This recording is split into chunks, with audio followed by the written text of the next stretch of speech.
The fabric store with a sound like thunder in the silent gymnasium. What happened next would change everything at Fort Kellerman's elite training facility forever. Because when Sarah Mitchell's uniform split open during combat drills, it revealed something that made even the toughest drill sergeants freeze in horror. Before we jump back in, tell us where you're tuning in from. And if this story touches you, make sure you're subscribed because tomorrow, I've saved something extra special for you. Sarah Mitchell had always been different from the other recruits. Not in the way that caught your attention immediately. She wasn't the loudest, fastest, or strongest. But there was something in her eyes, a haunted quality that seemed older than her 23 years. She moved through the training compound at Fort Kellerman with a precision that bordered on mechanical. Every step calculated, every breath measured. The advanced combat training program at Fort Kellerman wasn't for ordinary soldiers.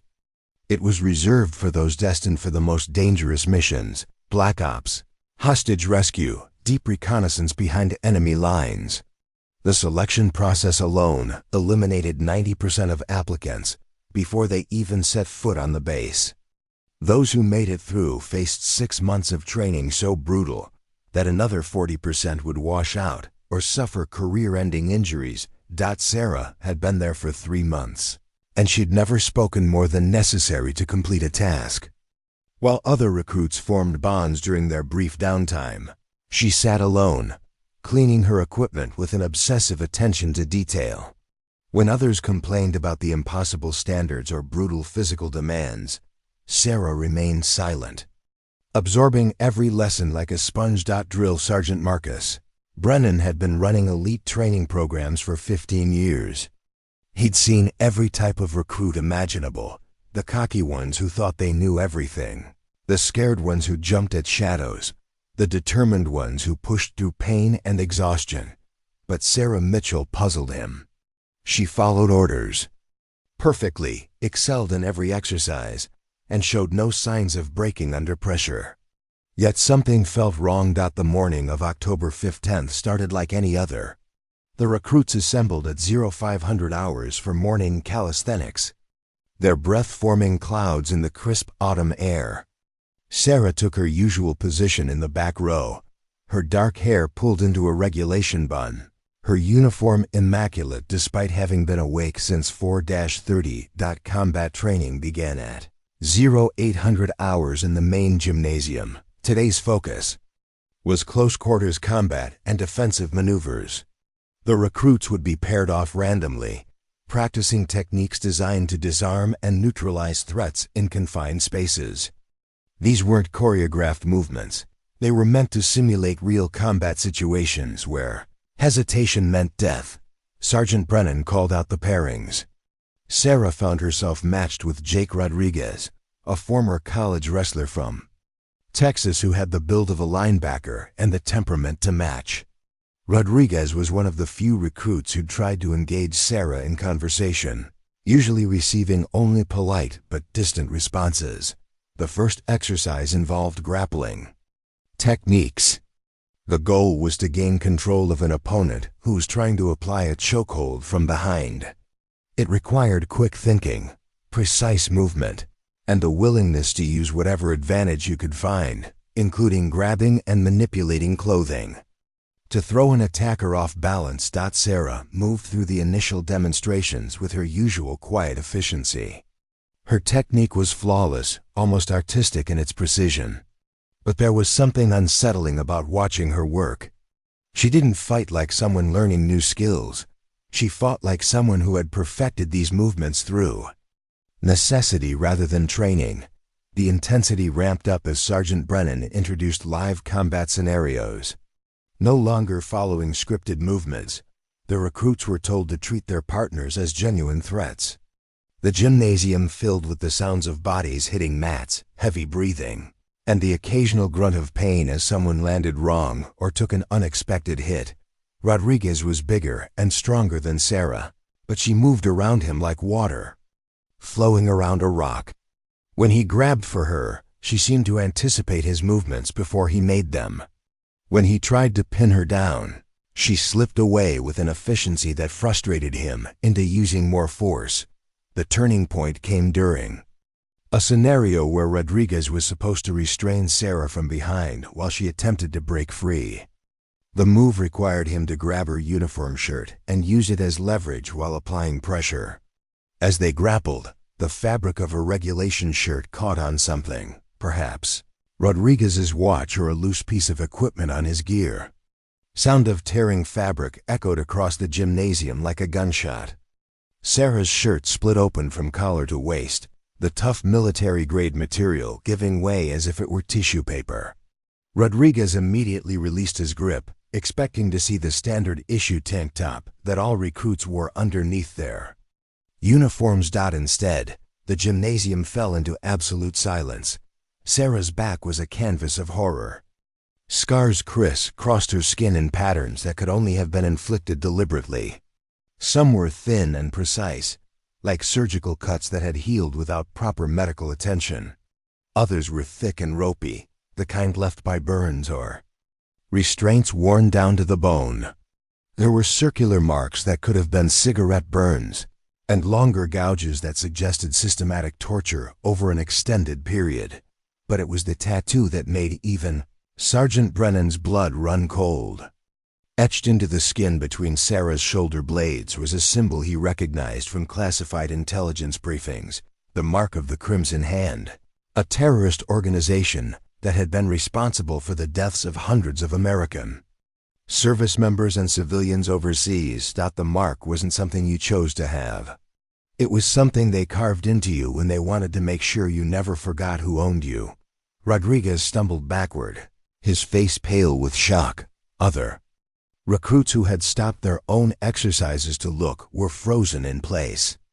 The silence stretched on, broken only by the sound of Sarah's measured breathing as she calmly pulled the torn edges of her shirt together. She turned to face the assembled group, and for the first time since arriving at Fort Kellerman, her carefully maintained mask slipped. The haunted look in her eyes wasn't the result of tough training or fear of failure.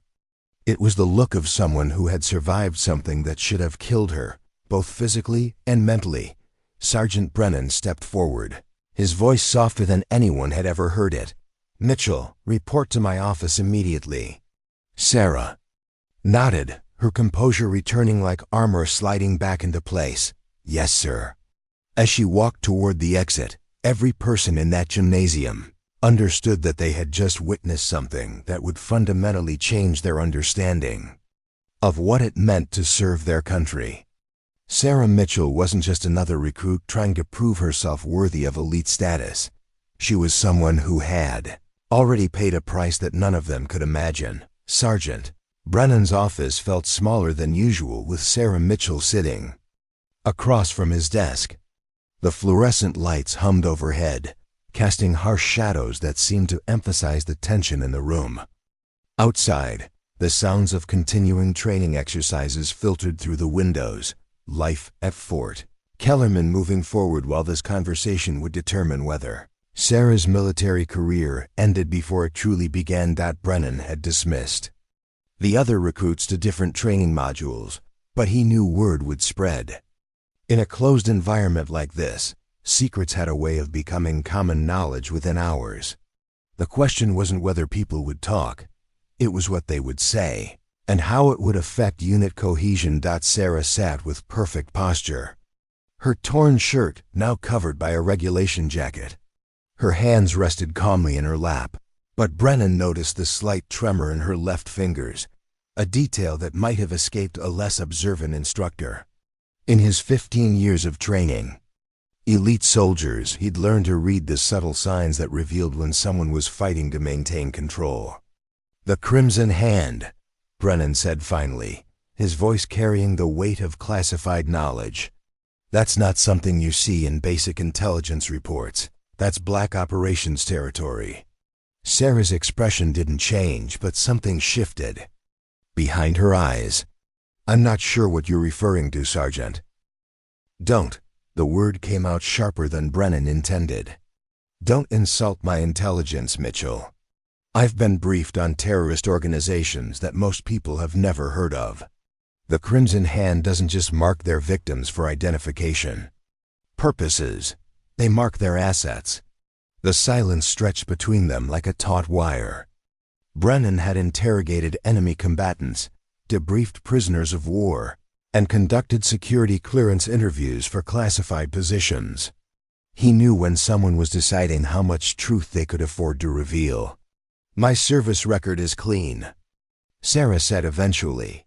"I passed all security screenings, psychological evaluations, and background checks required for this program. Your official service record might be clean, but official records don't explain how a 23-year-old recruit moves through combat scenarios like someone with 20 years of field experience. They don't explain why you show no stress responses to situations that have grown men breaking down. And they sure as hell don't explain those scars." Brennan leaned back in his chair, studying her face. "You want to know what I think? I think Sarah Mitchell exists on paper, but the woman sitting in front of me has lived through experiences that would break most people. The question is whether those experiences make you an asset or a liability to this unit." For the first time since the incident in the gymnasium, Sarah's composure cracked. It was subtle, a slight tightening around her eyes, a barely perceptible change in her breathing pattern. But for someone trained to notice such details, it might as well have been a full confession. "The person I was before doesn't matter," she said quietly. "I'm here to serve my country. The person you were before is the only reason you're still alive." Brennan's tone softened slightly. "I've seen what the Crimson Hand does to prisoners. Most don't survive the first week. Those who do rarely retain enough psychological stability to function in normal society, let alone perform at the level you've demonstrated here." He pulled a classified folder from his desk drawer, one that Sarah wasn't supposed to know existed. Inside were intelligence reports detailing Crimson Hand operations across 3 continents, photographs that would give most people nightmares, and a list of known survivors that fit on a single page. 18 months ago, a joint CIA Special Operations Task Force raided a Crimson Hand compound in Syria. They found evidence of systematic torture, human trafficking, and something worse, a program designed to break captured military personnel and turn them into assets. Most of the prisoners were already dead. The few survivors were so traumatized, they required years of psychological rehabilitation. Sarah's hands had stopped trembling, but her knuckles were white where she gripped the arms of her chair. "I don't know anything about Syria. Preparing and narrating this story took us a lot of time, so if you are enjoying it, subscribe to our channel. It means a lot to us. Now back to the story. The raid happened in Syria, but the Crimson Hand has facilities in 12 countries. That we know of, probably more that we don't. What interests me is that one of the survivors from that compound disappeared from protective custody 3 weeks before you enlisted. The accusation hung in the air like smoke." Brennan watched Sarah's face carefully, looking for any sign that his theory was correct. The woman across from him could be exactly what she appeared to be, a dedicated recruit with an unfortunate past. Or she could be something far more dangerous. "You think I'm a sleeper agent," Sarah said. It wasn't a question. "I think you're someone who survived something that kills most people, and now you're here demonstrating skills that take years to develop. The timing is suspicious, the circumstances are suspicious, and that mark on your back is definitely suspicious." Sarah was quiet for a long moment, staring at something beyond Brennan's shoulder. When she finally spoke, her voice carried a weariness that seemed to age her by decades. "My name is Elena Vasquez. I was a Marine Corps intelligence officer deployed to Afghanistan 2 years ago. Our convoy hit an IED outside Kandahar, and I was the only survivor. Except I didn't survive long enough for rescue." The words came out in a measured cadence, as if she were reading from a report. "The Crimson Hand has connections to local insurgent groups. They bought me from the people who found me first. For 8 months, they kept me alive for information about American operations. When I didn't break quickly enough, they tried other methods. Brennan felt something cold settle in his stomach. The intelligence reports he'd read about Crimson Hand torture techniques were classified for good reason. They detailed methods so brutal that even seasoned interrogators had trouble reading them. The facility where they held me was in Pakistan, not Syria. When your task force hit the Syrian compound, it caused a chain reaction. Resources were diverted, communications were disrupted, and security at secondary facilities became lax. 3 of us escaped during the confusion. 3? The others didn't make it across the border. I spent 4 months moving through Afghanistan and Pakistan, avoiding both the Crimson Hand and anyone who might turn me over to them for bounty money. When I finally reached friendly forces, Alona Vasquez was officially dead, killed in that convoy attack months earlier. Brennan was beginning to understand the scope of what he was dealing with. So you became Sarah Mitchell. The CIA offered me a choice. Spend the rest of my life in protective custody, constantly looking over my shoulder, or disappear completely. They provided documentation, a new identity, a clean slate. The only condition was that I could never contact anyone from my previous life, but you enlisted. You came back. Sarah, Ilona, looked directly at him for the first time since entering his office. The Crimson Hand is still out there. They're expanding operations, recruiting new cells, planning attacks against American targets. I know their methods, their leadership structure, their safe houses in 6 countries. I know which local officials they've corrupted and which military units they've infiltrated. And you thought you'd just blend in with regular recruits? I thought I could control myself better than I did. I thought 8 months of torture hadn't changed me as much as it apparently has. Her voice carried a bitter edge. I was wrong. Brennan set the classified folder aside and pulled out another document. Sarah Mitchell's training scores and performance evaluations. Every metric showed exceptional ability, but now he understood why. Your marksmanship scores are off the charts. Your tactical assessments read like someone with field command experience. Your psychological profile indicates unusual stress tolerance. Now I know why. The question is what you're going to do about it. The question is what you want to do about it. Brennan leaned forward. Because as I see it, we have 2 options. Option 1.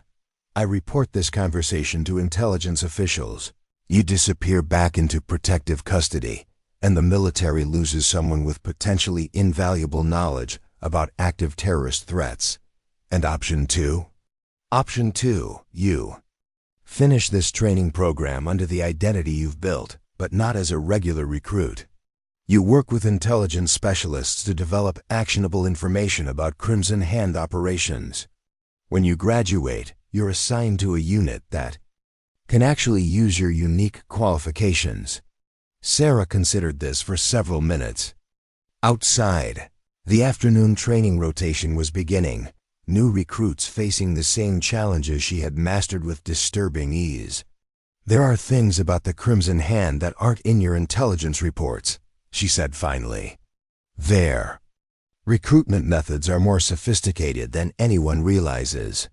They don't just break prisoners for information, they study them.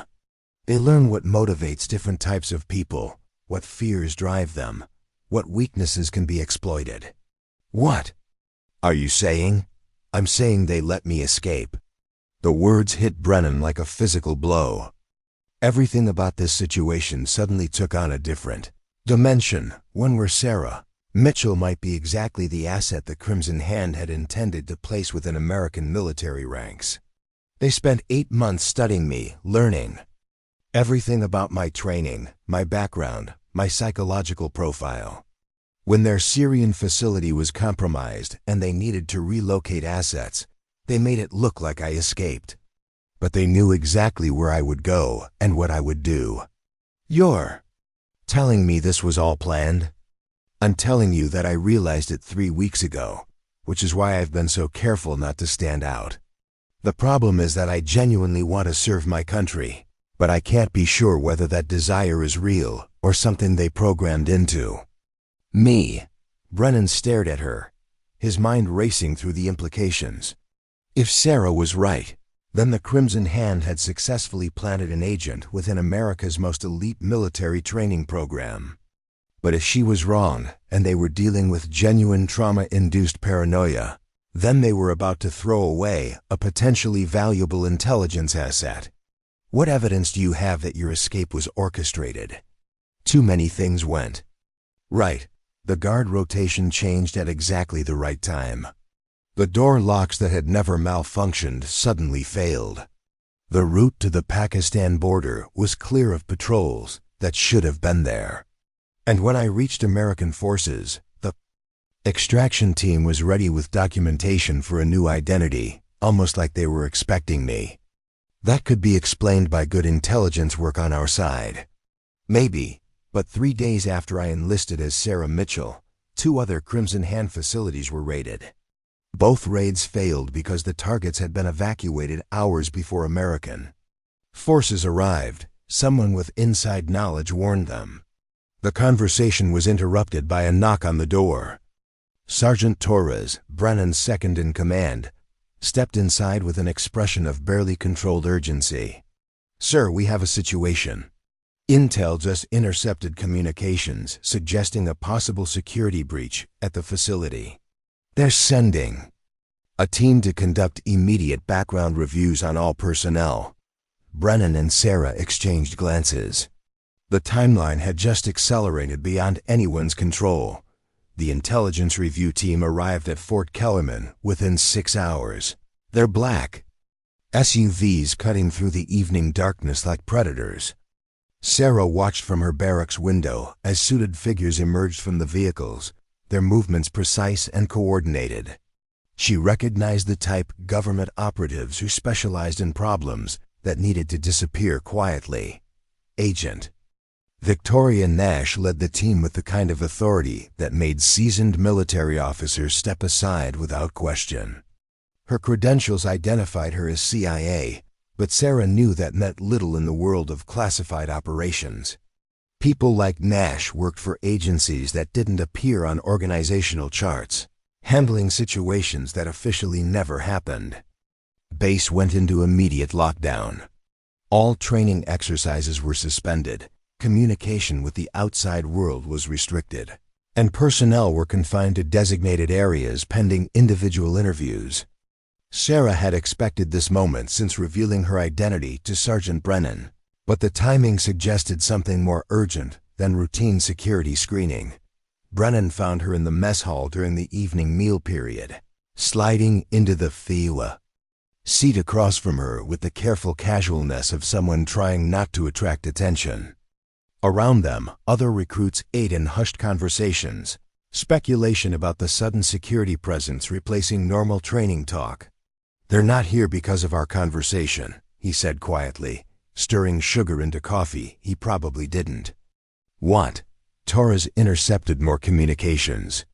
"Someone has been feeding information to Crimson Hand operatives for at least 6 months. The breach goes deeper than one potentially compromised recruit." Sarah continued eating her regulation meal, but her mind was processing implications at lightning speed. How many people had access to the intelligence that compromised those raids? 17. Personnel across 3 different commands. But here's what's interesting. The information that was leaked required someone with knowledge of both operational planning and training protocols. Someone who understood military procedures well, enough to know what intelligence would be most valuable. Someone like a former Marine intelligence officer, or someone like a drill sergeant with 15 years of experience training special operations personnel. Sarah looked up sharply. Brennan's expression was carefully neutral, but she caught the meaning immediately. In the world of counterintelligence, everyone was a potential suspect until proven otherwise, including the people conducting the investigation. Agent Nash is interviewing personnel in order of security clearance level. Brennan continued. "She'll get to you within the next few hours. The question is what you're going to tell her. The truth. The truth might get you killed. If Nash believes you're a Crimson Hand asset, you'll disappear into a black site facility and never be seen. Again, if she believes you're genuine but compromised, you'll spend the rest of your life under surveillance. Either way, any chance of using your knowledge against the Crimson Hand disappears. Sarah considered this while mechanically finishing her meal. Around them, the tension in the mess hall was palpable. Conversations died when strangers entered the room, and people instinctively clustered with others they trusted. Basic human behavior in threatening situations. "There's a third option," she said eventually. "I'm listening. The Crimson Hand taught me things that aren't in any military manual. If there really is a mole in this facility, I might be able to identify them, using methods that conventional counterintelligence would miss." Brennan's coffee cup paused halfway to his lips. "What kind of methods?" "The Crimson Hand doesn't just torture prisoners for information. They study human behavior under extreme stress, looking for patterns that reveal deception, loyalty, or potential for manipulation. They taught me to read micro-expressions, to recognize the physical symptoms of psychological pressure, to identify when someone is operating under external control." "You're talking about psychological profiling." "I'm talking about survival techniques. When your life depends on understanding whether someone is genuine or playing a role, you develop skills that go beyond traditional interrogation methods." Before Brennan could respond, Sergeant Torres appeared at their table with the rigid posture of someone delivering unwelcome news. "Agent Nash wants to see Mitchell immediately. Conference room B, second floor." Sarah nodded and stood, her movements betraying none of the tension she felt. As she walked toward the exit, she caught fragments of whispered conversations from other tables, speculation about the lockdown, rumors about security breaches, nervous jokes about spy movies. None of them understood that they were living in the middle of a real espionage operation. Conference room B had been converted into a temporary interrogation facility. The usual training materials had been replaced with recording equipment, secure communication devices, and psychological pressure tools designed to break down resistance. Agent Nash sat behind a metal table, her appearance suggesting someone who had spent years perfecting the art of intimidation through professional composure. "Sarah Mitchell," Nash said without looking up from a thick folder. "Born in Denver, Colorado. Parents deceased in an automobile accident. No siblings, limited extended family. Enlisted 18 months ago with test scores indicating exceptional aptitude for intelligence work. Assigned to advanced training at Fort Kellerman 3 months ago. Exemplary performance in all areas." She finally looked up, her eyes the color of winter ice. "It's a very clean record. Almost too clean." Sarah took the seat across from her, noting the positioning of cameras and microphones. Everything about this room was designed to create psychological pressure, the harsh lighting, the uncomfortable furniture, the subtle reminders that this conversation was being monitored and recorded. "My record reflects my service accurately." "Your service, yes. But service records don't explain certain anomalies that have come to our attention." Nash opened the folder and pulled out photographs, surveillance images of Sarah during various training exercises. "You demonstrate combat skills that typically require years of field experience to develop. Your psychological profile indicates unusual stress tolerance. And this morning, your uniform was torn during training exercises, revealing scarring consistent with systematic torture." I wasn't aware that scars were classified information. They are when they match patterns documented in classified intelligence reports about terrorist torture methods. Specifically, patterns associated with the Crimson Hand organization. Nash pulled out another set of photographs, these showing the marks on Sarah's back in clinical detail. Someone had been watching during the training incident, documenting evidence that would now be used to determine her fate. The Crimson Hand has been attempting to infiltrate American military installations for over 2 years. Their methods involve capturing military personnel, subjecting them to extensive psychological manipulation, and then placing them in positions where they can gather intelligence or sabotage operations. We call them hollow agents, people who appear genuine but are actually operating under deep psychological conditioning. And you think I'm one of these hollow agents? I think you're someone with knowledge about the Crimson Hand that you haven't shared with proper authorities. Whether that makes you an asset or a threat remains to be determined. Nash activated a recording device and settled back in her chair. Let's start with how you acquired those scars.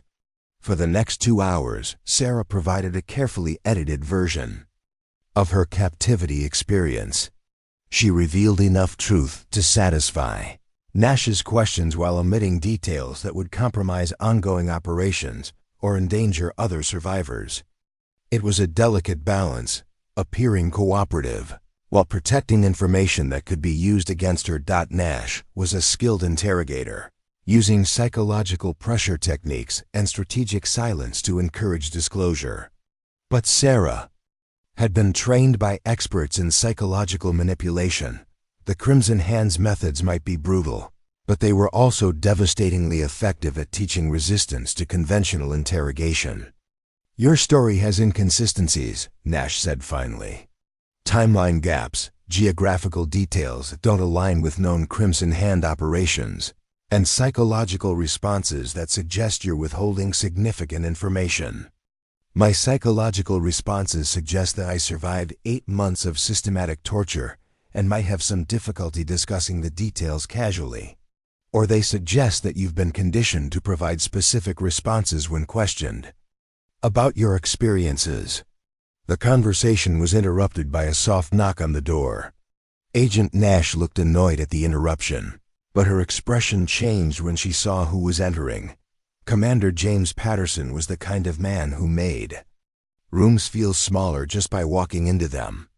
His presence carried the authority of someone accustomed to making decisions that affected national security, and his uniform displayed ribbons indicating service in conflicts that most people had never heard of. Agent Nash, I need to speak with Ms. Mitchell privately. Nash hesitated, clearly reluctant to surrender control of her interrogation. Sir, this is an active counterintelligence investigation. Protocol requires that you follow orders from superior authority. I'm invoking national security override. Clear the room. Nash gathered her materials with obvious frustration, but she couldn't argue with direct orders from someone with Patterson's clearance level. As she left, she shot Sarah a look that promised their conversation would continue later. Patterson waited until the door closed before speaking. Elena Vasquez, Marine Corps Intelligence, officially killed in action in Afghanistan 2 years ago. Sarah felt her carefully constructed identity crumble. How long have you known? Since about 30 minutes after you enlisted as Sarah Mitchell. Did you really think we wouldn't monitor someone who disappeared from protective custody? Then why let me continue the charade? Patterson pulled out a chair and sat down, his demeanor shifting from authority figure to something approaching collegiality. Because we needed to see what you would do with the freedom to act independently. The question was whether Elena Vasquez died in that Crimson Hand facility and was replaced by one of their assets, or whether she survived and was trying to find her way back to service. And what's your conclusion? My conclusion is that you're exactly who you claim to be, but you're also right about your escape being orchestrated. The Crimson Hand let you go because they wanted to see where you would lead them. Sarah felt pieces clicking into place, a puzzle she'd been trying to solve since realizing her escape had been too easy. They're using me to map American intelligence operations. More than that, they're using your presence here to confirm the existence of deep cover programs, to identify personnel with specialized knowledge, and to test security protocols at facilities like Fort Kellerman. So I am a hollow agent, just not in the way Agent Nash thinks. You're an unwitting asset, which is why we're going to turn you into a willing one.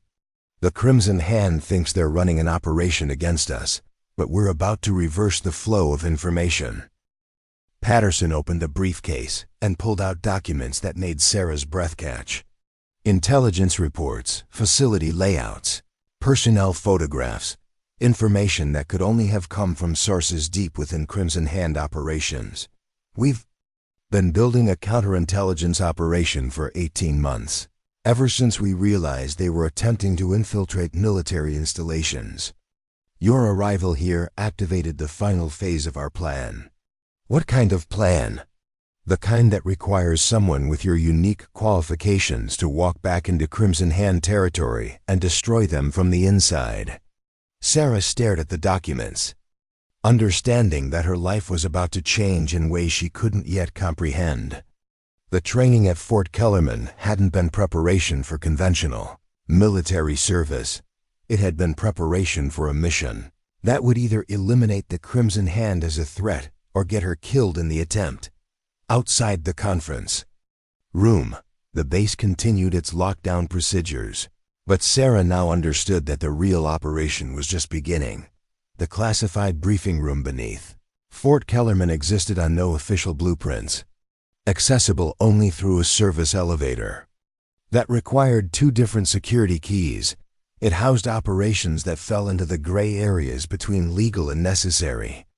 Sarah found herself in this underground facility at 0200 hours, surrounded by people whose names didn't appear in any personnel directory. Commander Patterson had assembled what he called the Ghost Protocol Team, specialists in psychological warfare, deep cover operations, and elimination of terrorist cells through unconventional methods. Each member carried credentials from different agencies, but their true loyalty was to missions that couldn't be acknowledged by any government entity. Dr. Amanda Richter served as the team's psychological operations specialist. Her background included developing interrogation resistance training for special forces, creating false identity programs for deep cover agents, and studying the long-term effects of terrorist brainwashing techniques. She looked at Sarah with the clinical interest of someone examining a particularly complex specimen. "The Crimson Hand psychological conditioning methods are more sophisticated than anything we've encountered," Dr. Richter explained, projecting brain scan images onto the briefing room wall. "They don't just use physical torture.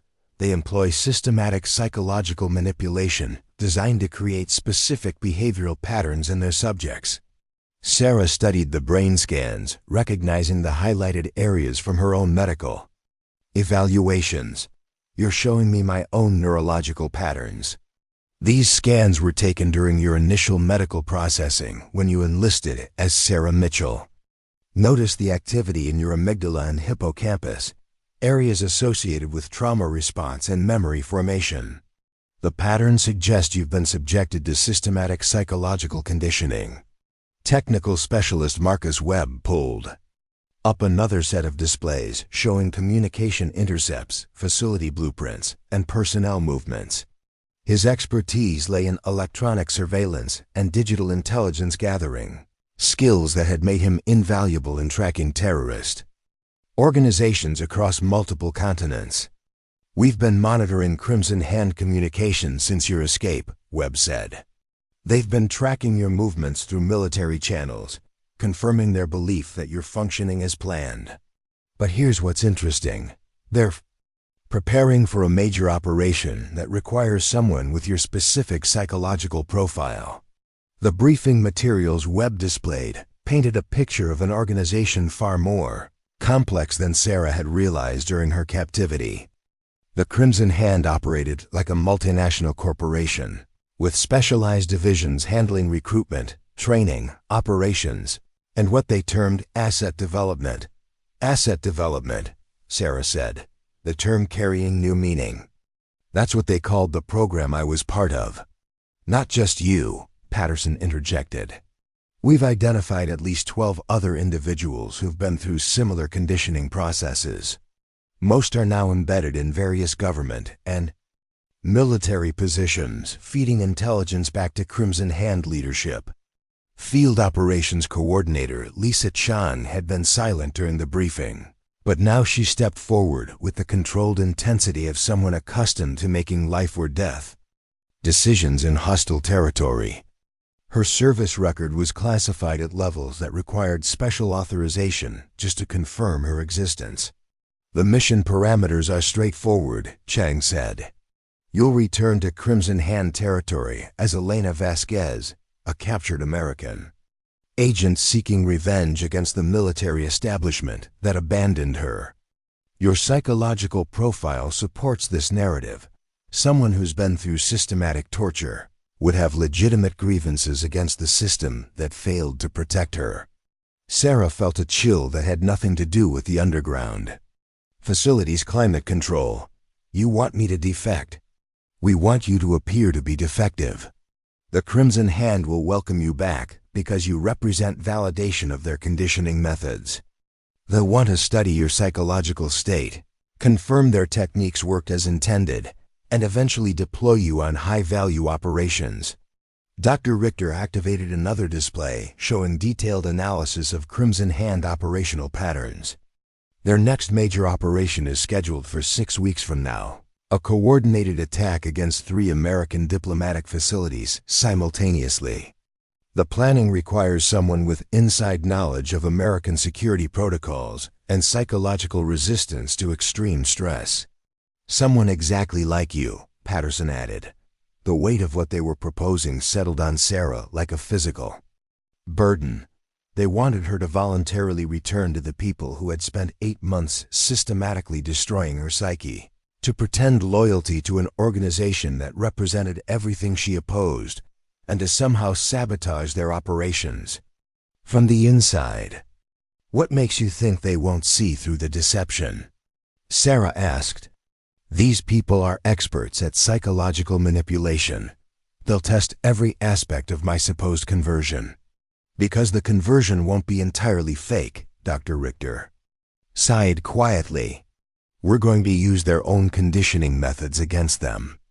Over the next 3 weeks, we'll subject you to a modified version of their psychological programming, enough to create genuine psychological markers they'll recognize, but with built-in safeguards that allow you to retain your core identity. Webb pulled up technical specifications for surveillance equipment that looked like it belonged in a science fiction movie. You'll be fitted with subcutaneous tracking devices, encrypted communication implants, and biological monitoring systems. Everything will be designed to appear as torture-related medical complications, the kind of long-term health issues their conditioning methods often produce.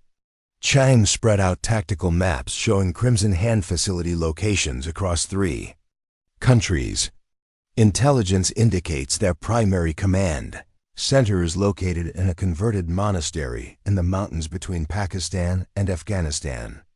It's where they conduct their most sensitive operations, including the final stages of asset conditioning. That's where they'll take you for psychological evaluation and mission preparation, Patterson explained. It's also where their leadership makes critical operational decisions. Once you're inside that facility, you'll have access to intelligence that could dismantle their entire network. Sarah studied the maps, recognizing some of the terrain from her original escape route. The monastery facility was in an area she'd avoided during her flight to friendly territory, too well defended. Too many variables that could go wrong. The suicide rate among deep cover operatives in missions like this is over 60%, she said. Most don't survive long enough to complete their objectives. Most deep cover operatives haven't been through Crimson Hand conditioning, Dr. Richter replied. Your psychological profile indicates unusual resilience to extreme stress. The conditioning you endured may actually be an advantage in this situation. Webb activated a holographic display showing the timeline for the mission. Phase 1 involves 3 weeks of preparation and psychological conditioning here at Fort Kellerman. Phase 2 is insertion into Crimson Hand territory through channels they'll recognize as legitimate. Phase 3 is establishing credibility within their organization. Phase 4 is gathering intelligence and preparing for sabotage operations. And Phase 5? Phase 5 is extraction, assuming you survive the first 4 phases. The casual acknowledgement of her probable death hung in the air like toxic gas. Sarah had known when she enlisted as Sarah Mitchell that she was effectively signing her own death warrant. People with her background and knowledge rarely lived long, enough to enjoy peaceful retirements. Chang pulled out a secure tablet and activated what appeared to be a live video feed. There's something else you need to see before making your decision. The screen showed surveillance footage from what appeared to be a government facility in Washington, D.C. Sarah recognized the architectural style as typical of federal buildings, but the security measures visible in the background suggested this was a classified location. This footage was taken yesterday at a secure medical facility, where we treat personnel who've been compromised by terrorist psychological conditioning, Chang explained. The subjects you're about to see are former military personnel who went through Crimson Hand asset development programs. The video showed individuals who bore little resemblance to the soldiers they had once been.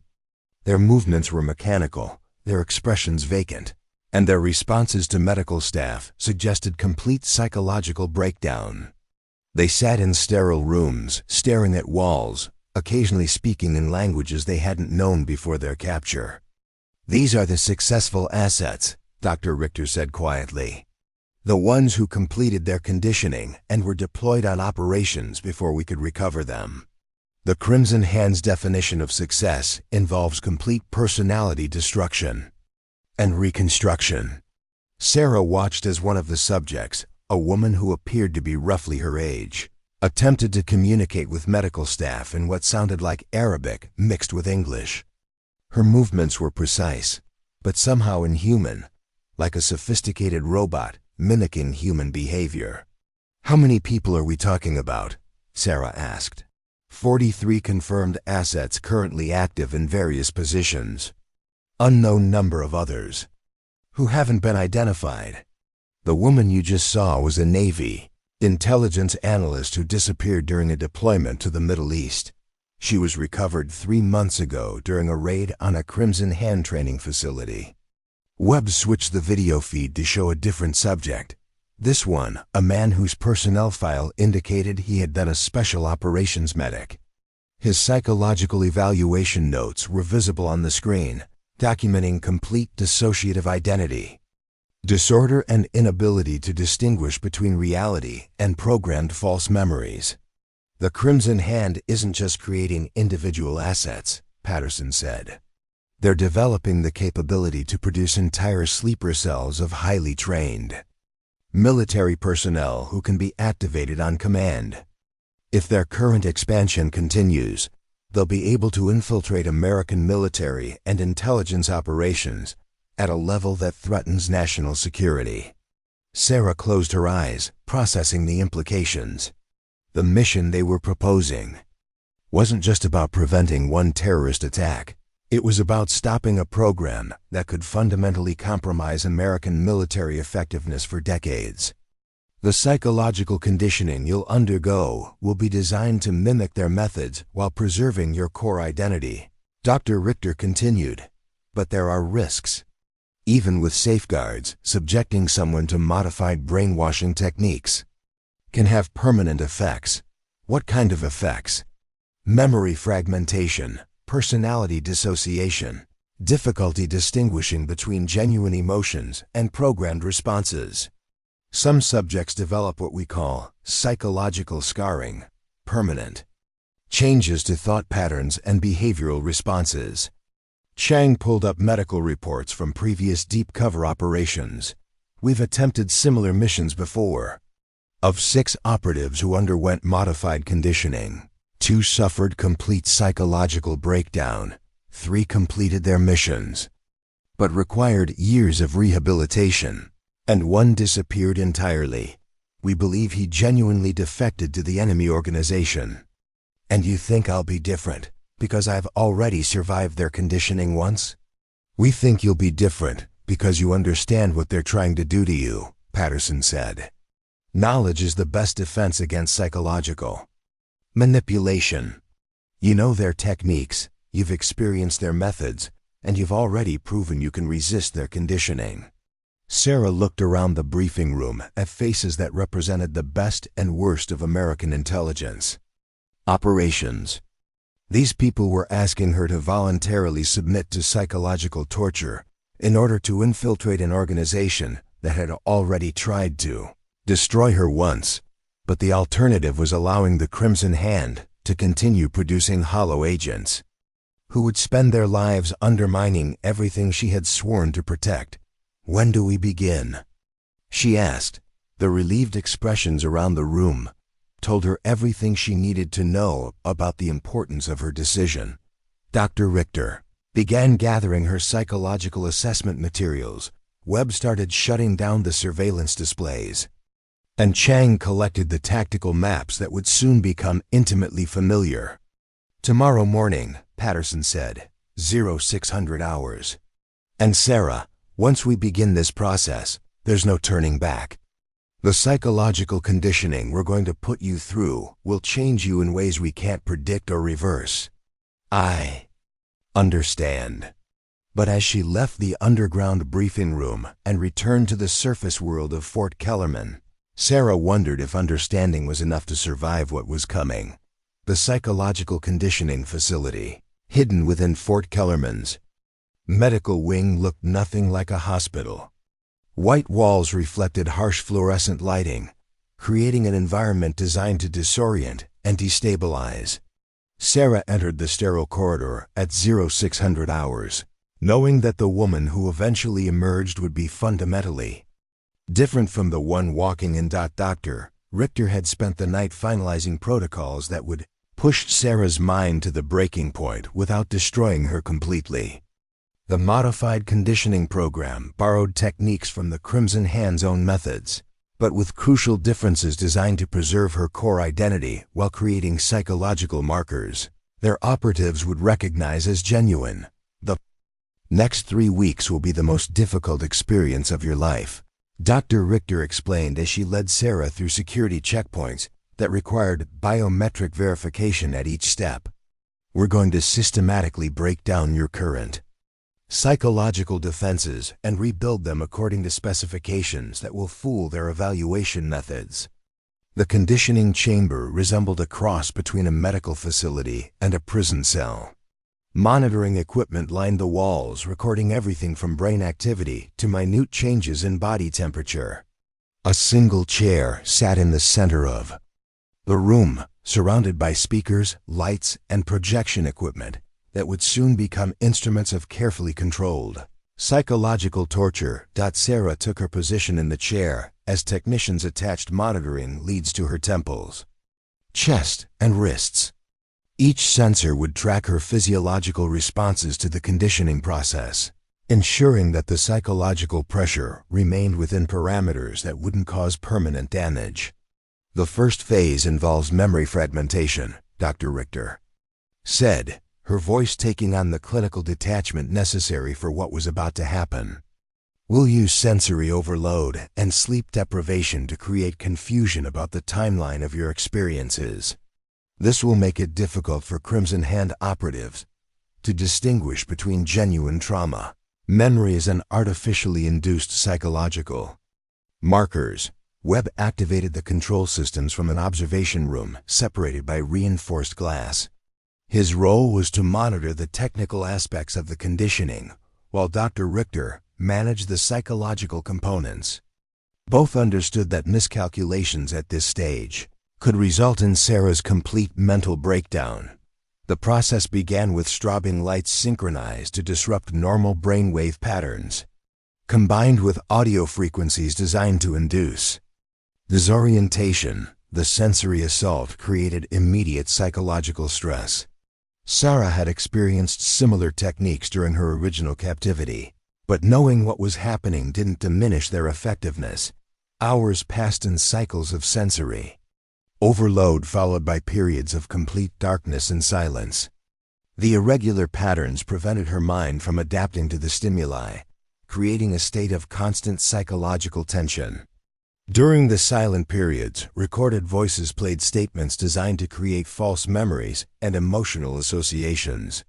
"You were abandoned by your command," the voices repeated in variations that gradually became more specific.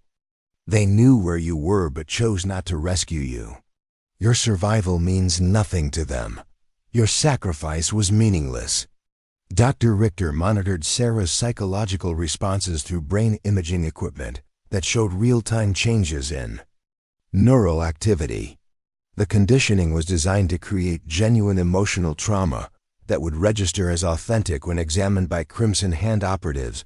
By the third day, the boundary between reality and induced experience had begun to blur. Sarah found herself questioning memories she knew to be true, while artificial recollections felt increasingly real. The voices had become constant companions, their messages penetrating her consciousness even during brief rest periods. "The process is working exactly as designed," Dr. Richter reported to Patterson during a status briefing. "Her psychological markers now match those of genuine Crimson Hand assets. But we're approaching the point where additional conditioning could cause permanent damage." Patterson studied the monitoring reports with concern. The mission required Sarah to appear psychologically compromised, but they needed her to retain enough mental stability to function as an operative. The margin for error was microscopic. Chung arrived at the facility during the second week to begin tactical preparation. Her role was to train Sarah in methods of covert communication, surveillance, and sabotage that could be employed within Crimson Hand facilities. But the conditioning process had left Sarah in a state that made complex learning difficult. "She's not responding to standard training protocols," Chang reported after failed attempts to teach Sarah basic codes and procedures. The psychological conditioning has created cognitive disruption that interferes with information processing. "That's intentional," Dr. Richter explained. "Crimson Hand operatives expect their assets to show signs of psychological damage. Perfect cognitive function would indicate failed conditioning or potential deception." Webb had been working on the technical aspects of Sarah's preparation, surgical implantation of monitoring devices that would allow the team to track her location and vital signs during the mission. The devices were designed to appear as medical complications from torture, complete with artificial scarring and inflammation that would fool enemy medical examination. "The tracking implants are functional but limited," Webb explained during a briefing with the full team. "Battery life is approximately 6 weeks, and transmission range depends on terrain and interference. If she goes deep underground or into heavily shielded facilities, we'll lose contact." The communication implant was more sophisticated, but also more dangerous. Surgically placed near her vocal cords, it would allow her to transmit information through subvocal communication that would be undetectable to normal observation. However, the device carried risks of rejection or mechanical failure that could compromise her vocal functions permanently. "The risk assessment shows acceptable parameters," Patterson decided after reviewing the medical reports. "The intelligence value of this mission outweighs the potential complications." Dr. Richter continued the psychological conditioning into the third week, but with modifications designed to preserve Sarah's operational capability. Instead of pure psychological destruction, the process now focused on creating specific behavioral patterns that would satisfy Crimson Hand evaluation criteria. "We're implanting what we call trigger responses," Dr. Richter explained to the observation team. "Specific phrases or situations that will cause her to display expected psychological reactions. The responses need to appear genuine but remain under her conscious control." The conditioning chamber is filled with scenarios designed to test Sarah's programmed responses. Recorded voices delivered commands in Arabic and Farsi, the languages used by Crimson Hand operatives. Her physiological monitors showed appropriate stress responses, elevated heart rate, increased cortisol production, and neural activity patterns consistent with psychological conditioning. But beneath the induced responses, Sarah maintained awareness of her true identity and mission objectives. The artificial psychological markers were layered over her genuine personality like a complex disguise that would fool examination while preserving her core functionality. Chang began advanced tactical training during the final week, taking advantage of Sarah's altered psychological state to implant specialized knowledge that would appear to be residual conditioning from her original captivity. Weapons handling, facility navigation, and combat techniques were presented as recovered memories rather than new learning. The beauty of this approach is that she genuinely believes some of these skills are memories from her original imprisonment. Chang reported, "When Crimson Hand operatives examine her psychological state, they'll find evidence of training that appears to support their own conditioning programs." Webb completed the final technical preparations by installing backup systems. For the surveillance equipment, microscopic cameras were embedded in dental work that appeared to be crude field repairs, while secondary tracking devices were concealed within what looked like untreated injuries from her original captivity. "She's as ready as we can make her," Webb concluded after final systems checks. "But once she's in Crimson Hand territory, she'll be completely on her own. These devices will help us monitor her situation, but we can't provide real-time support." The extraction plan was necessarily vague because too many variables would depend on circumstances they couldn't predict. Chang had prepared multiple scenarios, but success would ultimately depend on Sarah's ability to improvise while maintaining her psychological disguise. Extraction will be triggered when she transmits specific intelligence about their operational plans, Patterson explained during the final briefing. But timing will be critical. If we move too early, we won't get the information needed to prevent their next attack. If we wait too long, she might not survive to be extracted. Dr. Richter conducted the final psychological evaluation on the morning before Sarah's deployment. The assessment showed successful implementation of all conditioning protocols, but also revealed the personal cost of the process. She's psychologically stable enough to function, but the conditioning has created permanent changes to her neural patterns, Dr. Richter reported privately to Patterson. Even if the mission succeeds, she'll require extensive rehabilitation. To reverse the effects, what kind of permanent changes? Difficulty forming emotional attachments, hypervigilance responses to stress situations, and what we call identity fluidity, confusion about which memories and personality traits are genuine versus artificially induced. She may never fully recover her original psychological baseline. Patterson accepted this information with the grim resignation of someone accustomed to making decisions that destroyed lives in service of larger objectives. Sarah Mitchell had volunteered for this mission, understanding the risks, but Alina Vasquez, the person she had been before either identity, was gone forever. The final briefing took place in the same underground facility where the mission had been proposed 3 weeks earlier. Sarah sat at the conference table, looking physically similar to the woman who had entered conditioning, but her bearing and mannerisms had subtly changed. The modifications were exactly what Crimson Hand operatives would expect to see in a successfully conditioned asset. Intelligence indicates their next operational meeting is scheduled for 5 days from now, Chang reported. That gives you 48 hours to make contact with their advanced teams and convince them of your authenticity. Webb activated displays showing the infiltration route Sarah would follow, a path through Afghanistan and Pakistan that would bring her into contact with Crimson Hand recruiting networks. Her cover story was carefully constructed to explain her presence while triggering their interest in her potential value. Remember, they want to believe you've been successfully conditioned, Dr. Richter said. Your psychological responses will support that belief, but you need to sell the performance with conscious behaviors that match their expectations. Sarah nodded, her expression carrying the controlled emptiness that the conditioning had created. Whether that emptiness was entirely artificial or partially genuine was something even Dr. Richter couldn't determine from her evaluations. Transport leaves in 6 hours, Patterson announced.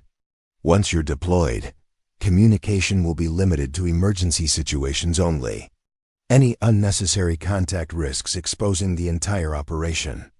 As the briefing concluded and team members began gathering their materials, Sarah remained seated at the conference table.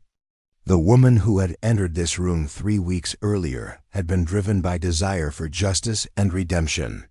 The person preparing to leave carried motivations that even she couldn't entirely trust. The psychological conditioning had been successful. But success in this context meant the deliberate destruction of everything that had made Elena Vasquez who she was. The mission would either save countless lives by stopping the Crimson Hand's infiltration program, or it would claim one more victim in the endless war between civilization and chaos. Either way, Sarah Mitchell was about to disappear forever. Cargo transport touched down at Bagram Airfield under cover of pre-dawn darkness, its engines winding down as ground crews moved to secure the aircraft. Sarah stepped onto Afghan soil wearing civilian clothes that had been carefully aged and damaged to suggest months of rough travel. Her appearance matched that of a displaced person seeking refuge, exactly the profile that would attract Crimson Hand recruiting networks. Captain Rodriguez from the airfield's intelligence unit met her at the transport with documents that would officially place her in a refugee processing center outside Kabul. The paperwork identified her as Elena Vasquez, a former American military contractor seeking asylum after being abandoned by her employers during a security incident. Your transportation to the processing center leaves in 30 minutes, Rodriguez said, handing her a worn backpack containing personal items that supported her cover identity. After that, you're on your own until extraction. The refugee center was a sprawling complex of temporary structures, housing displaced persons from across the region. Humanitarian organizations provided basic services while government agencies conducted security, screenings, and processed asylum claims. For someone with Sarah's background, it was the perfect environment to establish credibility. While making contact with criminal networks, she spent 3 days integrating into the center's population, carefully observing the social dynamics and identifying individuals who might have connections to underground organizations. The conditioning she had undergone at Fort Kellerman proved valuable. Her altered psychological state helped her blend in with people who had experienced genuine trauma. Mahmoud Natsiri approached her on the 4th day while she waited in line for meal distribution. His appearance suggested someone comfortable operating in dangerous environments, and his careful way of speaking indicated experience with operational security. More importantly, his interest in her background triggered recognition patterns from her original captivity. You have the look of someone who has seen difficult times, Natsiri said in accented English, his eyes studying her face for reactions. Sometimes people in your situation find opportunities for meaningful work. Sarah's conditioned responses activated, automatically, elevated stress indicators that would register as authentic fear mixed with desperate interest. I don't know what you mean. Perhaps we could discuss your situation privately. There are organizations that value people with your particular experiences. The conversation that followed was a carefully choreographed dance of suspicion and revelation. Nassiri probed for information about her background while Sarah provided details from her cover story that had been designed to intrigue potential recruiters. Her psychological conditioning created genuine nervous responses that supported her performance. I worked security for American companies in Pakistan, she said, allowing carefully controlled emotion to enter her voice. When things went wrong, they left me behind, the people who found me ... They weren't gentle. Nassiri's expression shifted subtly, indicating that her story had triggered his interest. The Americans have a habit of abandoning those who serve them loyally. But there are others who appreciate such loyalty, even when it has been betrayed. Over the next 2 days, Netsiri introduced Sarah to other individuals within the refugee center who were clearly operating outside official channels. The network was more sophisticated than typical criminal organizations. These people moved with the discipline and awareness of trained operatives. Hassan Qadiri appeared to be the network's local coordinator. His background included legitimate humanitarian work that provided cover for recruitment activities, and his psychological evaluation skills were immediately apparent when he began questioning Sarah about her experiences. "Your time in captivity left marks that go beyond physical scars," Qadiri observed during a private conversation. "There are patterns in your behavior that suggest specialized conditioning. This could be valuable to certain organizations." Sarah allowed her programmed responses to surface, the identity confusion and emotional volatility that Dr. Richter had carefully implanted. To external observation, she appeared to be struggling with psychological damage that made her both dangerous and potentially useful. "I have dreams," she said, delivering lines that felt genuinely disturbing because the conditioning had made them partially real. "Sometimes I remember things that I'm not sure actually happened, training that I never received, languages I shouldn't know." Qadiri's interest intensified. Such experiences are not uncommon among those who have been through advanced interrogation techniques. There are facilities where people like you can receive proper evaluation and treatment. The recruitment process accelerated once Sarah had established her credibility. Within a week, arrangements were made for her transport to what Qadiri described as a rehabilitation facility for trauma survivors. The location was remote, the journey would be difficult, and communication with the outside world would be impossible. Everything about the arrangement matched intelligence estimates for Crimson Hand asset evaluation procedures. The journey began with a convoy of civilian vehicles traveling north through mountain passes that had been smuggling routes for centuries. Sarah found herself sharing transport with 3 other individuals who showed similar signs of psychological conditioning. Their movements were too precise, their awareness too acute, and their responses to stress too controlled for ordinary trauma survivors. Dmitry Volkov introduced himself as a former Russian military contractor who had been captured during operations in Syria. His psychological profile suggested conditioning similar to Sarah's own, but analysis of his mannerisms indicated he might be a genuine Crimson Hand asset rather than someone maintaining a cover identity. "The facility we're going to," Volkov said during a rest stop, "it helps people like us remember who we really are. The Americans and Russians and British, they all pretend to care about their soldiers, but when we become inconvenient, they dispose of us." Maria Santos appeared to be a former Spanish intelligence operative with trauma responses that seemed entirely genuine. Her conditioning markers were less sophisticated than Sarah's or Volkov's, suggesting she might be an early-stage recruit being transported for advanced programming. "I keep having dreams about places I've never been," Santos confided privately to Sarah. "Training exercises that feel more real than my actual memories. Do you think that's normal?" Sarah recognized the symptoms as consistent with partial psychological conditioning, enough to create operational capability, but not enough to ensure complete loyalty. Santos was likely being transported for either advanced programming or elimination as a security risk. The convoy reached the monastery facility after 3 days of travel through increasingly remote terrain. The building was exactly as intelligence REPORTS had described, a converted religious structure that had been modified for modern security needs while maintaining its historical appearance. Armed guards, wearing civilian clothes, provided security that appeared casual but was actually highly sophisticated. Their positions covered all approaches to the facility.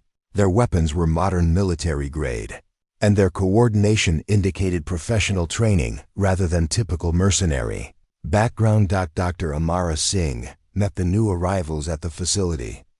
entrance with the demeanor of a medical professional conducting routine intake procedures. Her appearance suggested someone with legitimate psychiatric credentials, but her questions revealed knowledge of interrogation techniques and psychological conditioning methods. Each of you will undergo comprehensive evaluation to determine the most appropriate treatment for your particular circumstances, Dr. Singh explained as she led them through corridors that had been modernized while preserving the monastery's original architecture. Sarah's room was spartanly furnished but equipped with sophisticated monitoring equipment disguised as medical devices. Cameras tracked her movements while audio pickups recorded everything she said. The setup was designed to appear like a treatment facility while functioning as a high-security evaluation center.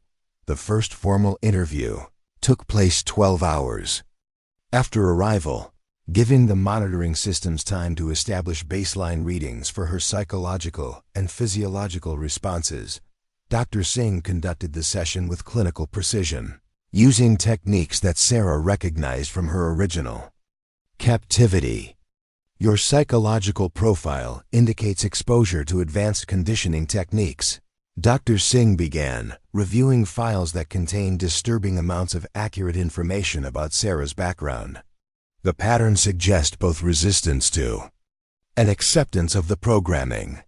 This creates interesting possibilities. Sarah allowed her conditioned responses to surface during the questioning.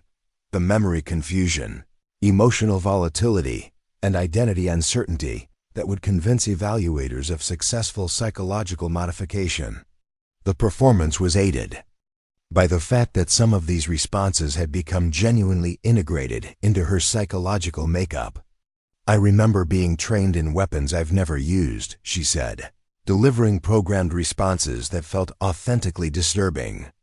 Combat techniques that weren't part of my original military education.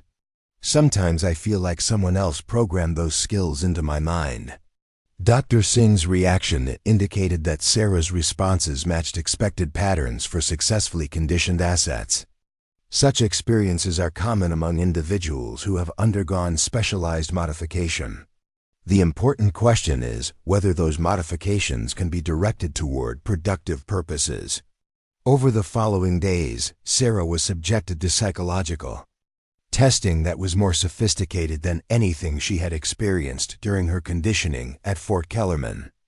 The evaluators used techniques that appeared to be refined versions of methods she remembered from her original captivity, suggesting that the Crimson Hand had been developing their capabilities systematically. Other residents of the facility provided disturbing insights into the scope of the conditioning program. Some appeared to be genuine assets who had completed their programming and were being prepared for deployment. Others seemed to be failed experiments who were being maintained for study purposes. Thomas Crawford had been a British SAS operator before his capture in Iraq. His conditioning appeared to be complete. He spoke of his original identity with detachment while demonstrating loyalty to Crimson Hand objectives that seemed genuinely felt rather than performed. The people who sent us into those situations knew we might be captured, Crawford told Sarah during what appeared to be casual conversation, but was likely part of her evaluation process. They accepted that risk because we were expendable. Now we serve people who appreciate our true value. Jennifer Walsh showed the effects of conditioning that had gone wrong. Her psychological state shifted unpredictably between lucid awareness and complete dissociation. During lucid moments, she spoke of her original identity as a CIA operations officer with desperate clarity. During dissociative episodes, she became someone else entirely, an asset programmed to serve objectives she couldn't consciously remember. They broke something inside my head, Walsh whispered during one of their supervised interactions. Sometimes I remember who I used to be, but most of the time I'm someone else. Someone who wants things I should hate. The facility's true purpose became clear during Sarah's second week of evaluation. This wasn't just a conditioning center. It was a research facility where the Crimson Hand studied the long term.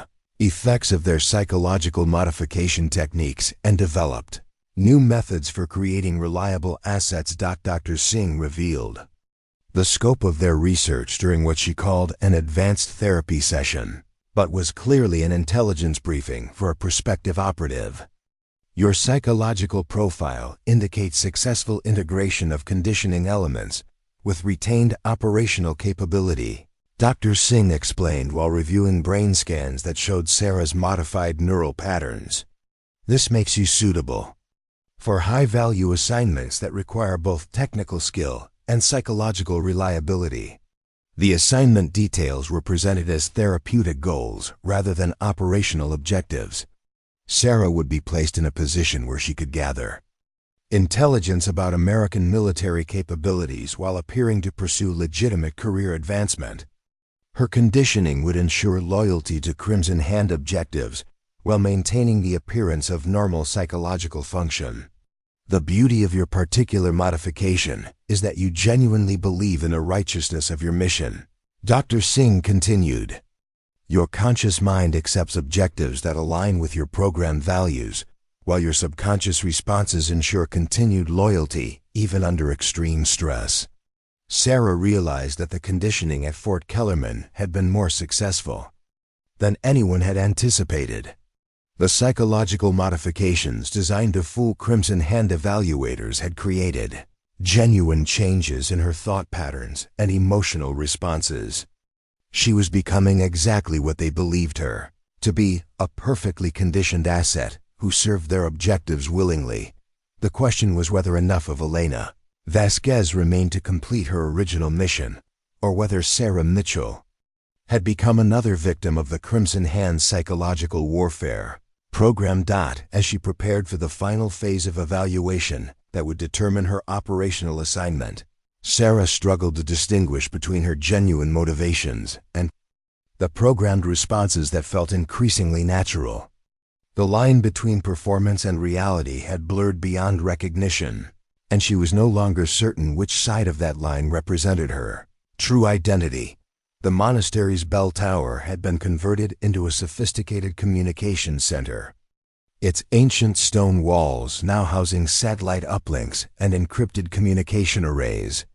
Sarah gained access to this restricted area during her 4th week at the facility, having convinced Dr. Singh that her conditioning was complete and her loyalty absolute.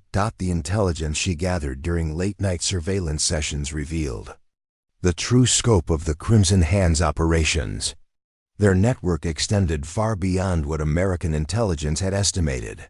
Assets were embedded in military installations across 12 countries, with active operations planned against civilian and government targets on 3 continents. The most disturbing discovery was evidence of a new conditioning program called Phoenix Protocol. Unlike previous methods that focused on breaking and rebuilding individual psychology, Phoenix Protocol involved systematic replacement of entire memory sets.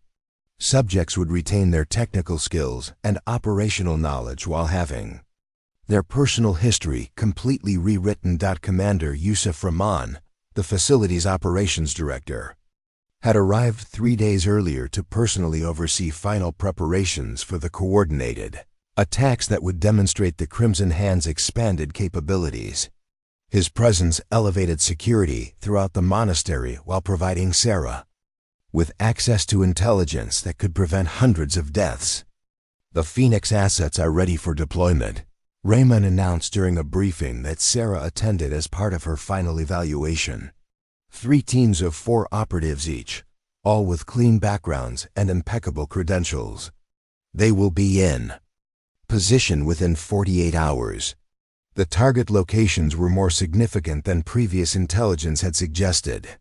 Instead of diplomatic facilities, the Crimson Hand planned to strike military research installations where classified weapons technology was being developed.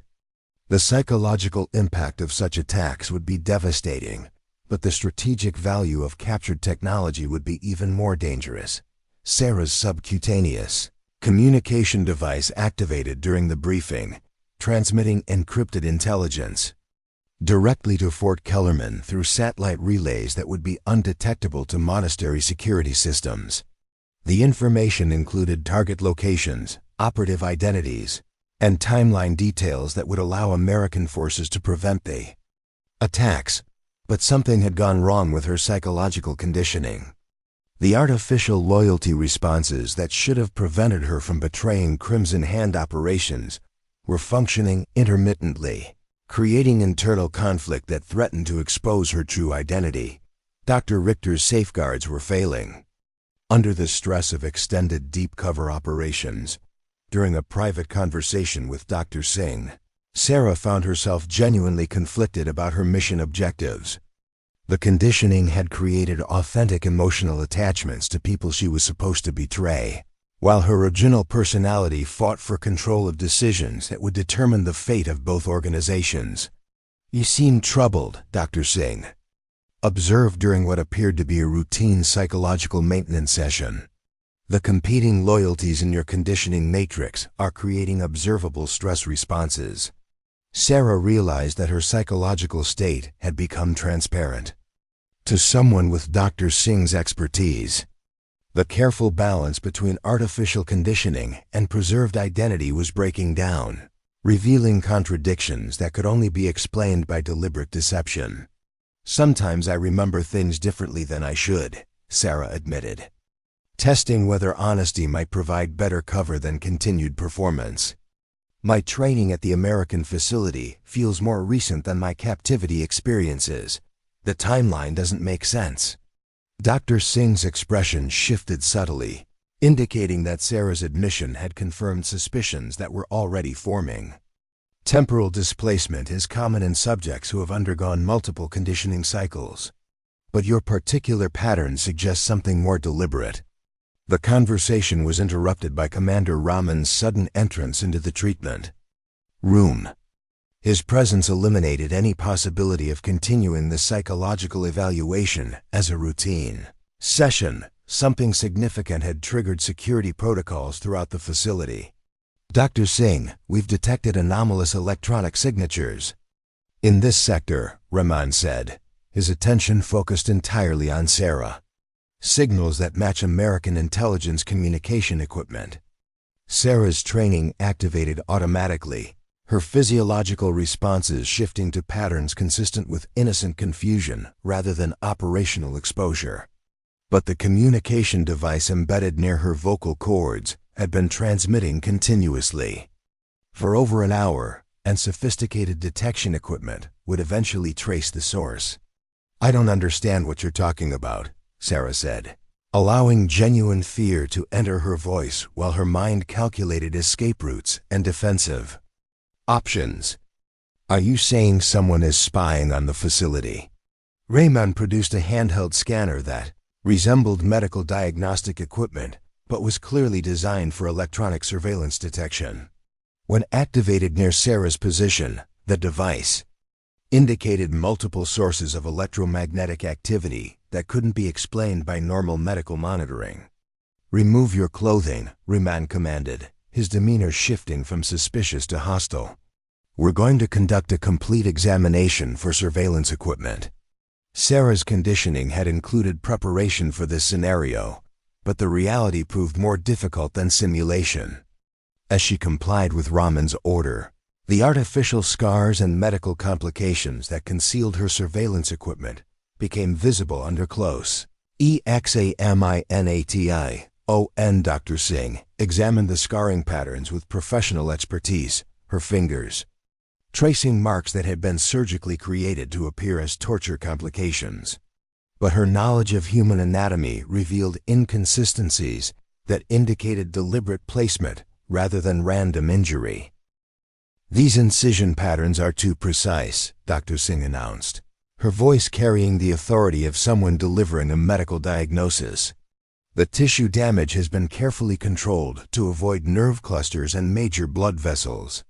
This is surgical placement, not torture scarring." Raman's scanner confirmed the presence of electronic devices buried beneath artificial scar tissue. The sophistication of the concealment impressed him even as it confirmed his worst suspicions about Sarah's true identity. American intelligence.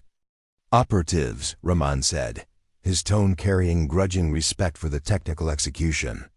They've developed more sophisticated methods than we previously encountered. Sarah realized that her mission had entered its terminal phase. Whether she escaped with critical intelligence or died in the attempt, her deep cover identity was finished.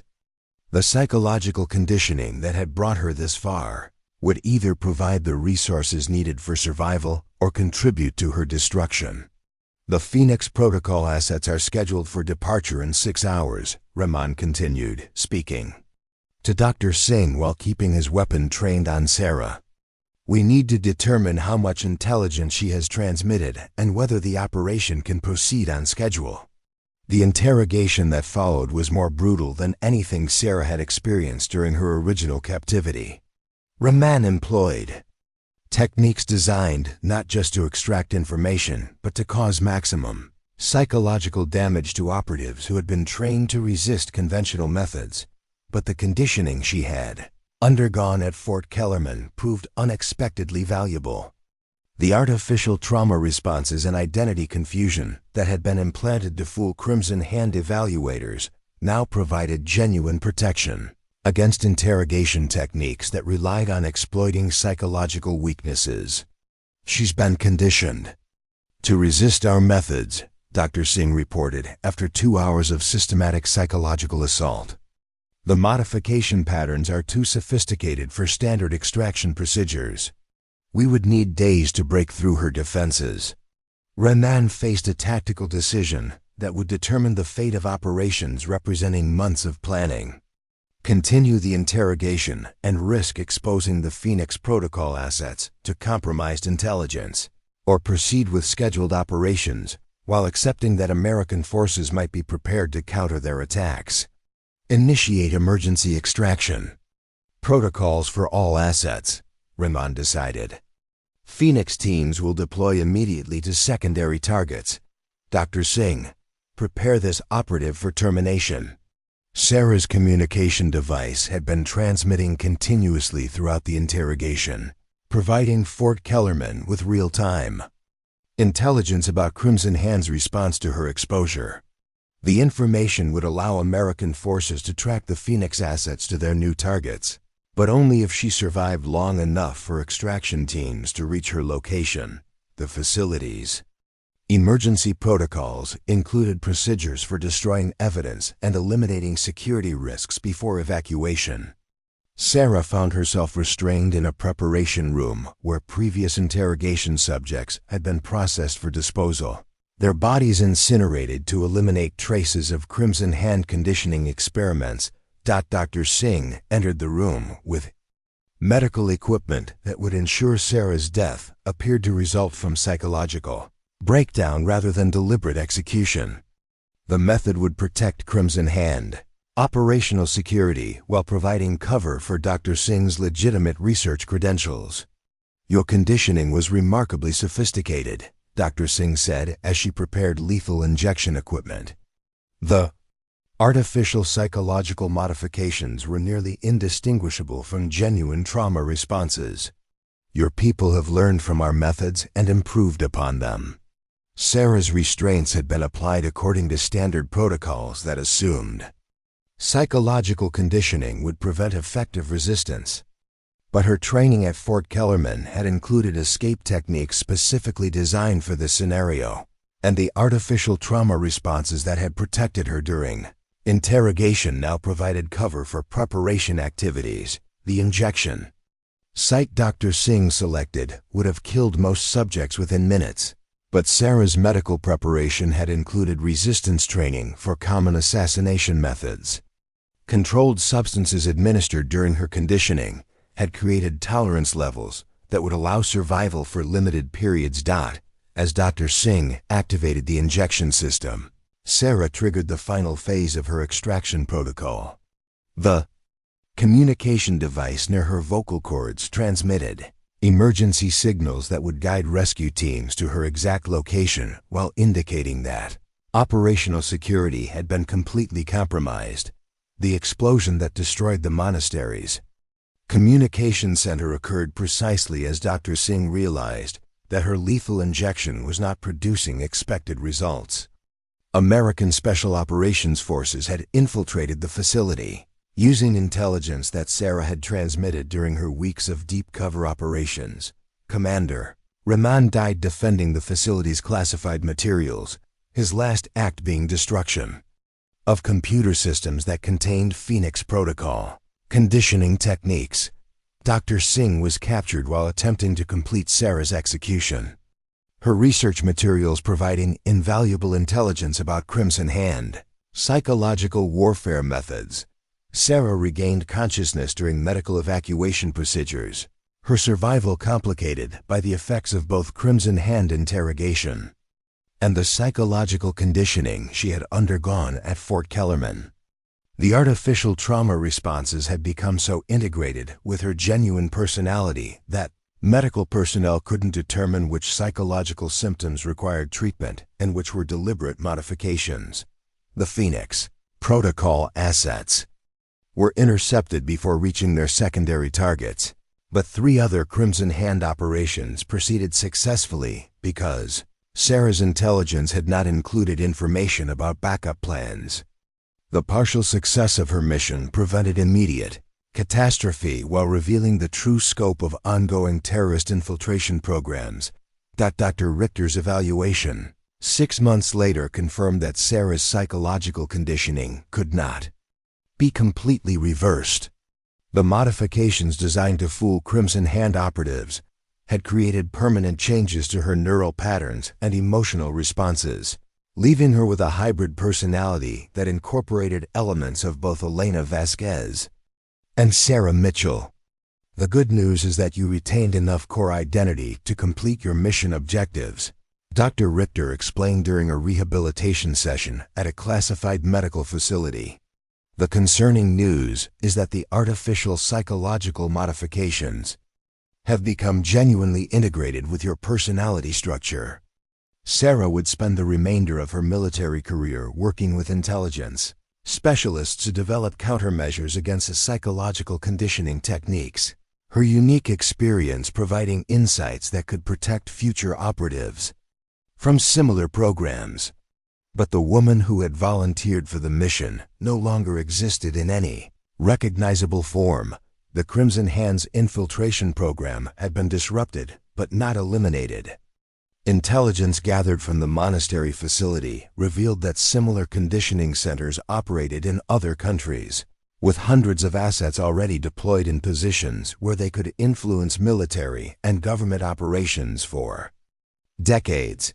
Sarah's story became a classified case study in the psychological costs of deep cover operations, used to train future operatives about the risks of extended exposure to enemy conditioning techniques.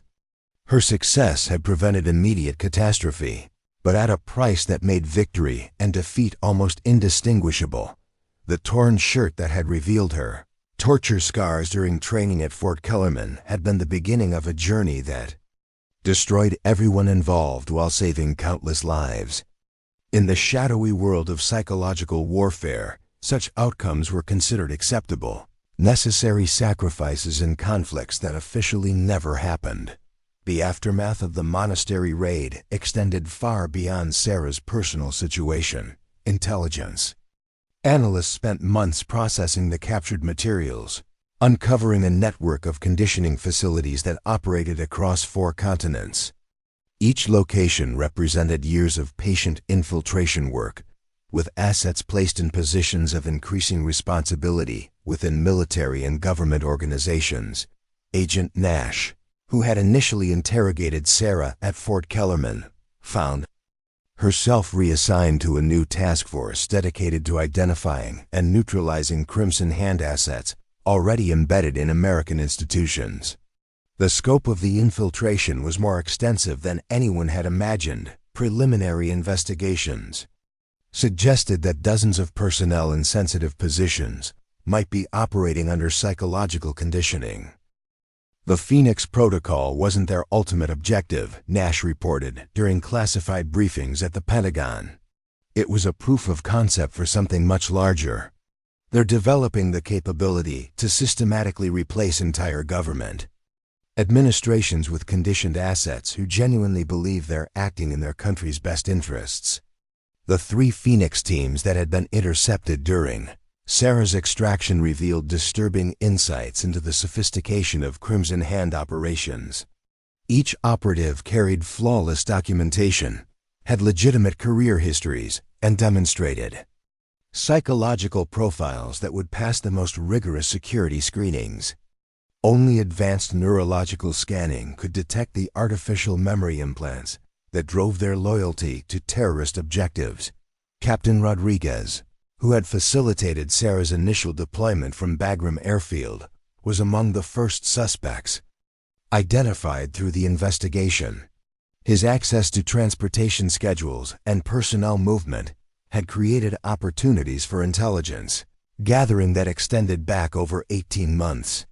When confronted with evidence of his conditioning, Rodriguez showed the same confused mixture of genuine surprise and program denial that characterized all Phoenix assets. "I remember choosing to help these operations," Rodriguez said during his debriefing, his voice carrying the bewildered tone of someone discovering their own memories were artificially constructed. The decisions felt completely voluntary, driven by legitimate concerns about American foreign policy. But when I try to trace the origin of those concerns, I can't find any real experiences that would justify them. Dr. Richter's research into conditioning reversal techniques became a classified priority, with resources allocated that dwarfed the original Ghost Protocol operation. The challenge wasn't just identifying compromised personnel, it was determining whether their psychological modifications could be reversed without destroying their functional capability. Traditional deprogramming methods are ineffective against Phoenix conditioning, Dr. Richter explained to a joint task force that included representatives from multiple intelligence agencies. The artificial memories are integrated with genuine experiences in ways that make surgical removal impossible. We're dealing with people whose entire sense of identity has been systematically reconstructed.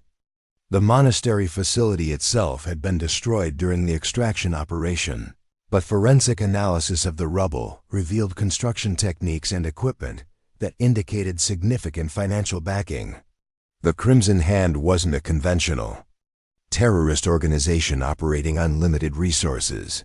They had access to funding and technology that suggested state-level sponsorship. Technical, specialist web-led efforts to trace the communication networks that had connected the monastery to other Crimson Hand facilities.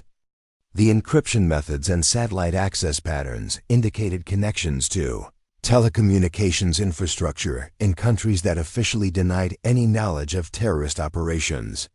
We're looking at a hybrid warfare program that combines traditional espionage with psychological manipulation on an industrial scale, Webb reported after months of analysis.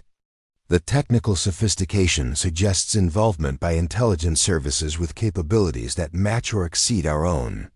Sarah's rehabilitation process became a case study in treating artificially induced psychological trauma while preserving operationally valuable knowledge. The woman who had volunteered for the mission possessed information that could save lives, but accessing that information required navigating psychological modifications that had become part of her core identity. She remembers techniques and procedures that could revolutionize our understanding of resistance training, Dr. Richter noted during progress evaluations. But those memories are entangled with artificial trauma responses that activate whenever she attempts to discuss specific details.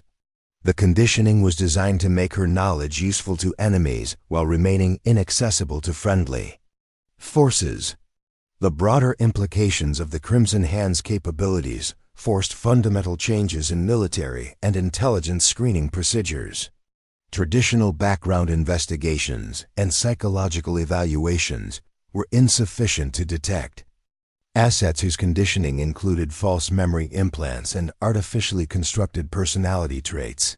Commander Patterson found himself testifying before congressional committees that operated under the highest levels of classification, explaining threats that couldn't be acknowledged publicly without compromising ongoing counterintelligence operations.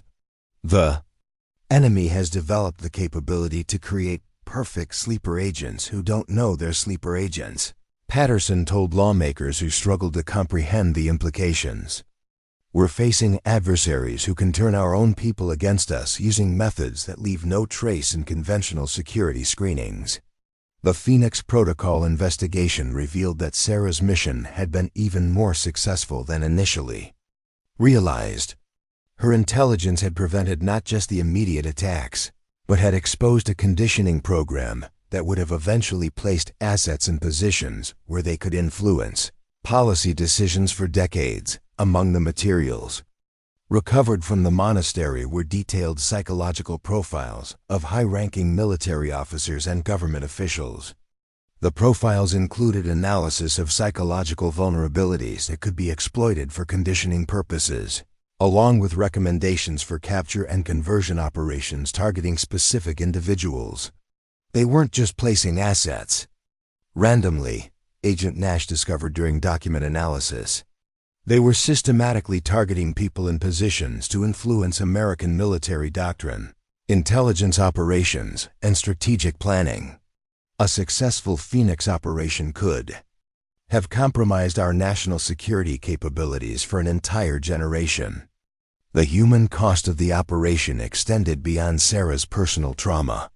Sergeant Brennan, who had made the initial decision to trust Sarah with classified information, found his own career under investigation as security officials attempted to determine whether his judgment had been compromised by Crimson Hand's psychological manipulation.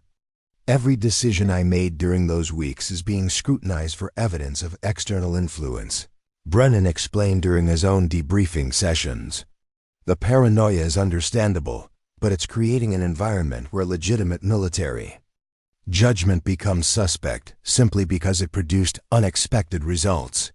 The other recruits who had witnessed Sarah's scarring during the training incident were scattered to different assignments, their knowledge of the situation classified at levels that prevented them from discussing their experiences, even with security-cleared personnel. Jake Rodriguez, who had accidentally torn Sarah's shirt during combat training, received psychological counseling to help him process his inadvertent role in exposing a deep cover operation. I keep thinking about what would have happened if that shirt hadn't torn, Rodriguez said during therapy sessions designed to address survivor guilt and security trauma. How many people would have died if that accident hadn't revealed who she really was? The investigation's scope expanded to include examination of other military training facilities, with particular attention to personnel who demonstrated exceptional abilities that might indicate previous conditioning experiences.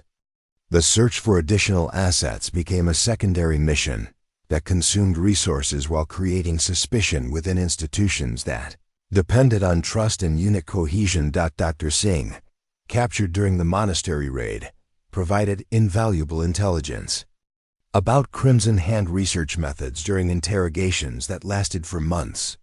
Her cooperation was motivated by genuine scientific curiosity rather than political loyalty. She had viewed the conditioning program as a psychological research opportunity rather than a weapon against American interests. The techniques we developed could revolutionize treatment for genuine trauma victims, Dr. Singh explained during debriefing sessions. The ability to selectively modify memory and emotional responses has legitimate therapeutic applications that could help millions of people.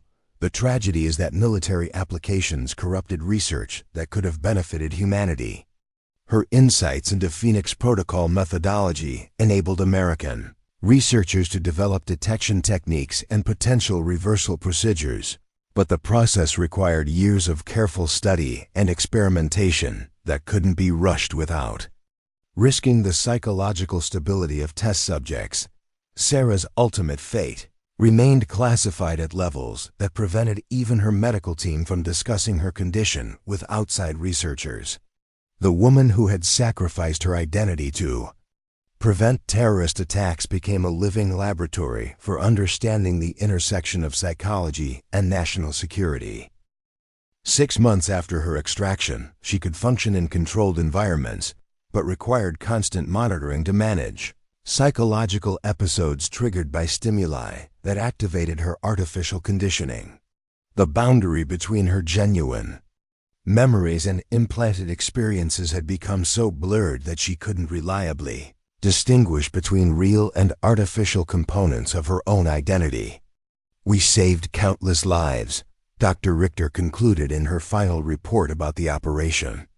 "But the price we paid was the complete destruction of the human being who volunteered to serve her country."